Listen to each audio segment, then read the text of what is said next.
I'm sorry, Colonel Morrison, but there's a freeze on your account due to anti-money laundering protocols. We can't process any transactions right now, the teller stated coldly. William Morrison, 76, gripped his cane tightly. His wife's heart medication couldn't wait. William Bill Morrison lived a life defined by precision and discipline. His modest two-bedroom apartment, shared with Eleanor, his wife of 48 years who suffered from severe coronary artery disease, reflected his methodical nature. Every bill was paid on schedule, every medication refill meticulously tracked. His military pension, earned through 35 years of distinguished service in Special Forces operations across 3 continents, was their primary income. It wasn't lavish, but combined with Eleanor's small Social Security payment, they managed comfortably enough. Bill was a man of unwavering routine. The first Monday of every month, his pension would be deposited, and he would visit the local branch of Patriot Trust Bank to withdraw cash for their monthly essentials, including Eleanor's increasingly expensive heart medication. He'd banked there for decades, recognized most long-term employees by name, and had never encountered problems. Today was different.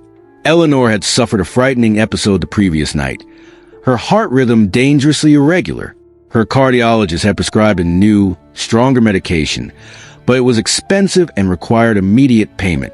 The urgency weighed heavily on Bill as he approached the familiar counter, his military posture still evident despite his age. The teller was unfamiliar. A young man named Ryan with slick back hair and an expression of perpetual boredom. He wore his bank uniform with careless indifference. "How can I help you?" Ryan asked, eyes already fixed on his computer screen.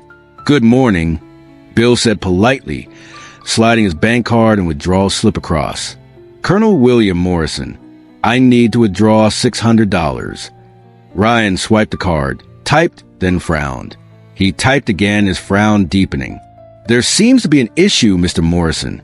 The system has placed an administrative hold on your account due to our new anti-money laundering protocols.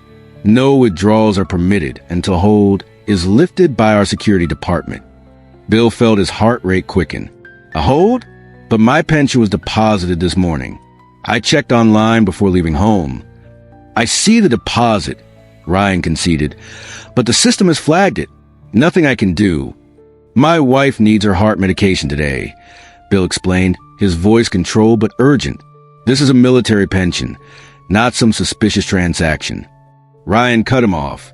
"Sir, these holds are automated for customer protection. I can't override them.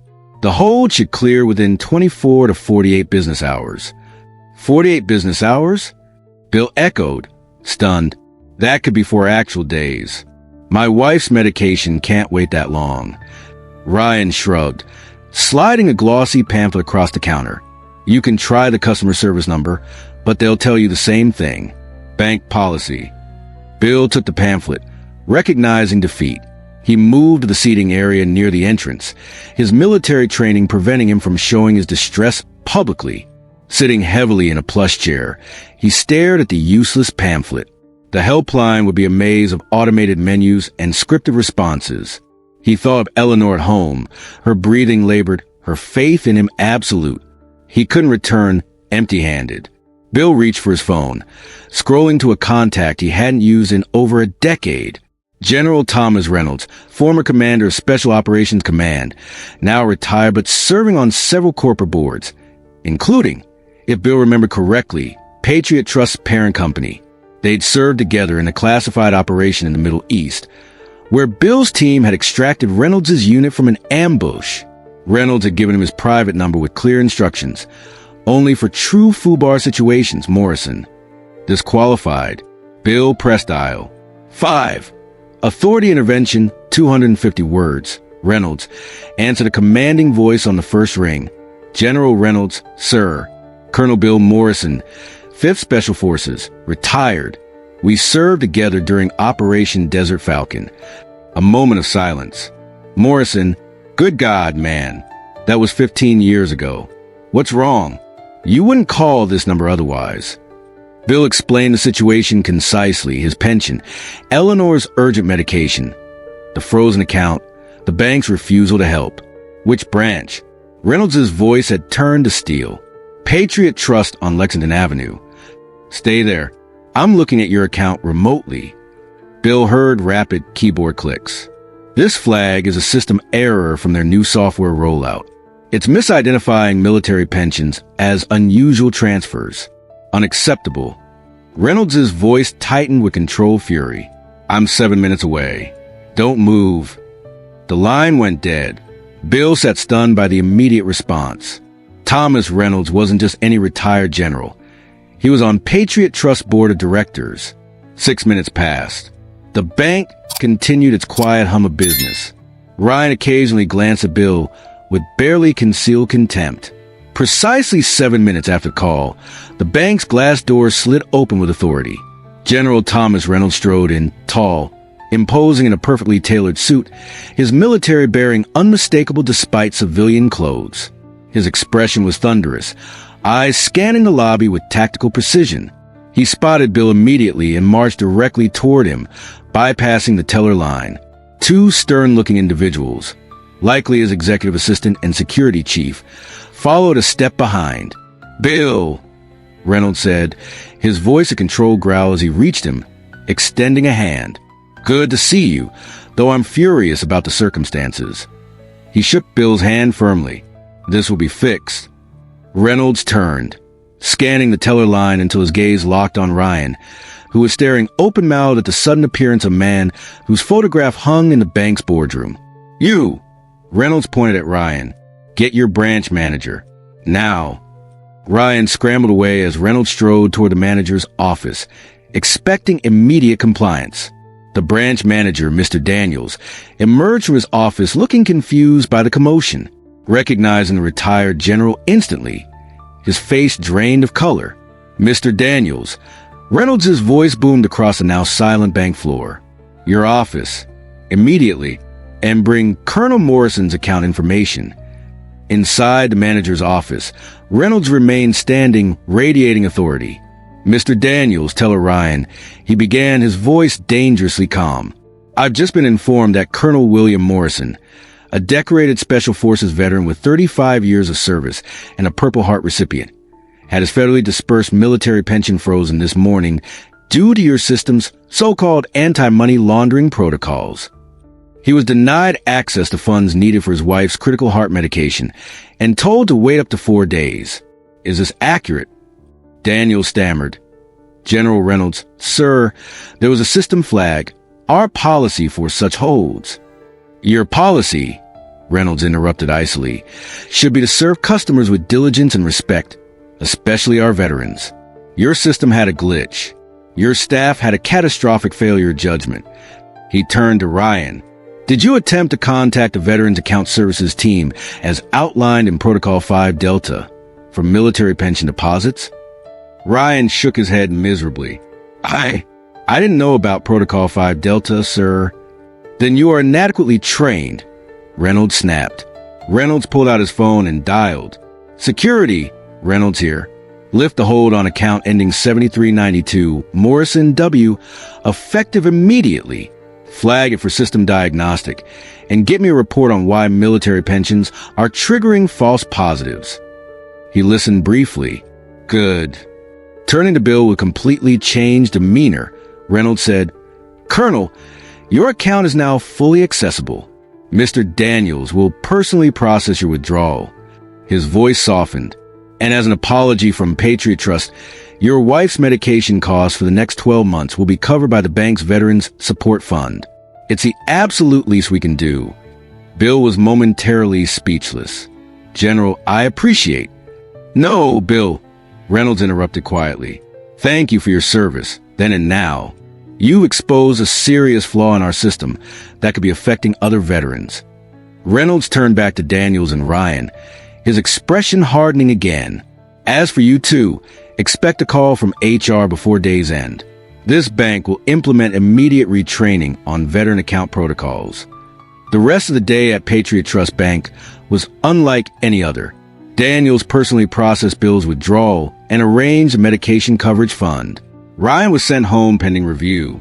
Word of General Reynolds' dramatic intervention spread through the branch, then regional offices, then corporate headquarters. Before leaving, Reynolds addressed the remaining staff, his message crystal clear. Our systems exist to support our judgment and service to customers, not replace them. Our veteran customers will be treated with the highest priority and respect. Always. Failure to do so will have immediate consequences. The bank employee stood at attention as he left, a reflexive response to his natural authority.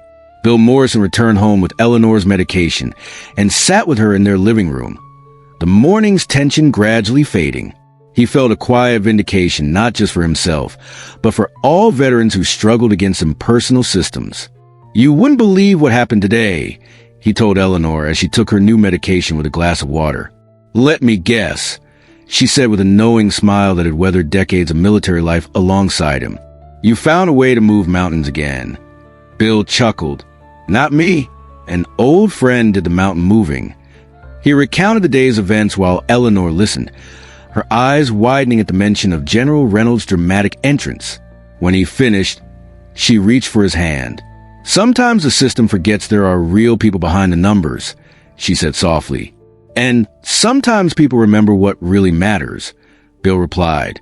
3 days later, Bill received a formal letter from Patriot Trust Bank's corporate headquarters. Inside was a personal note from General Reynolds along with official documentation of the new Veterans Priority Service Initiative being implemented across all branches nationwide.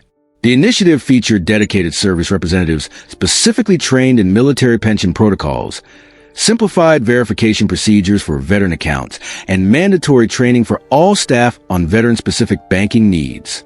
The internal memo, a copy of which was included, stated it was a direct response to a critical incident that revealed systemic failures in our service to those who served our nation. The following week, when Bill visited the bank to deposit a small check, he noticed immediate changes. A new sign prominently displayed near the entrance read, "Patriot Trust Bank honors those who served. Veterans receive priority assistance at all times." The branch manager, Mr. Daniels, approached him immediately. The man's demeanor had transformed, humble, attentive, genuinely respectful. "Colonel Morrison," Daniels said, extending his hand. "We've been expecting you. Please come to my office where we can assist you more comfortably." In the manager's office, Daniels explained the comprehensive changes implemented since the incident. As he referred to it, "Every employee has completed intensive training on veteran account protocols," Daniels explained. "We've established direct lines to our Veteran Services Division for immediate assistance with any issues. And," he added with visible sincerity, "I personally want to apologize again for the distress we caused you and Mrs. Morrison." Bill nodded, accepting the apology with the grace of a man who had seen enough conflict in life to value reconciliation. "What happened to Ryan?" he asked, not vindicatively but with genuine curiosity. "He's been reassigned to our back office operations after completing extensive retraining," Daniels replied. General Reynolds was quite clear. This was a systemic failure requiring systemic solutions, not just individual blame. As Bill left the bank that day, he noticed other elderly customers receiving more attentive service as well. The ripple effects of that confrontation were changing the culture beyond just veteran services. General Reynolds called Bill weekly to check on Eleanor's health and to update him on the bank's progress implementing the new Veteran Services Program. What began as a crisis evolved into a renewed friendship between two old soldiers from different generations and backgrounds, connected by shared values and experiences. "The bank's new approach is spreading," Reynolds told him during one call. "3 other major financial institutions have contacted me about reviewing their automated systems for similar flaws that might affect veteran accounts. Your stand that day is helping thousands of veterans you'll never meet." 1 month later, Eleanor's cardiologist reported significant improvement in her condition thanks to the new medication. The financial burden lifted by the bank's coverage program allowed the Morrisons to redirect funds toward better food and a short vacation to visit their grandchildren. Small joys that had seemed impossible before. During their trip, Bill encountered another veteran at a restaurant who recognized him from local news coverage of the bank incident. "You're the colonel who got the general to straighten out that bank," the Vietnam-era veteran said, approaching their table. "Sir, I want to thank you. My VA disability payment got flagged the same way at my bank last month. But when I mentioned what happened at Patriot Trust, They fixed it immediately. Words got around. Bill was surprised by this unexpected outcome. His private stand had become a quiet movement among the veteran community, a reminder that their service still commanded respect when someone was willing to demand it. 6 months after the incident, Patriot Trust invited Bill to speak at the formal launch of their Veterans Financial Security Program, an expanded initiative that included specialized financial planning services for transitioning military personnel, protected accounts for deployed service members, and community outreach to homeless veterans. Standing at the podium, looking out at the assembled bank executives, media representatives, and fellow veterans, Bill kept his remarks characteristically brief and humble. "I didn't set out to change a banking system," he said. "I just needed to get medicine for my wife." But what happened that day reminds us all of something important. Systems exist to serve people, not the other way around. And some people, those who serve their country through difficult and dangerous times, have earned the right to be seen as more than just account numbers. He paused, making eye contact with General Reynolds in the front row. "The real hero of this story isn't me. It's every person who recognizes when a system has failed and has the courage to fix it. Whether that person is a 4-star general or a bank teller who speaks up when something isn't right." The program became a model adopted by financial institutions across the country.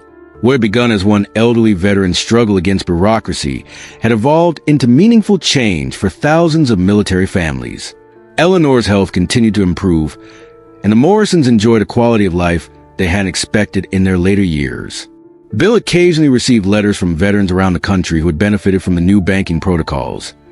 Each one a reminder that standing up for what's right, even when it seems futile, can create ripples that reach far beyond one's own circumstances.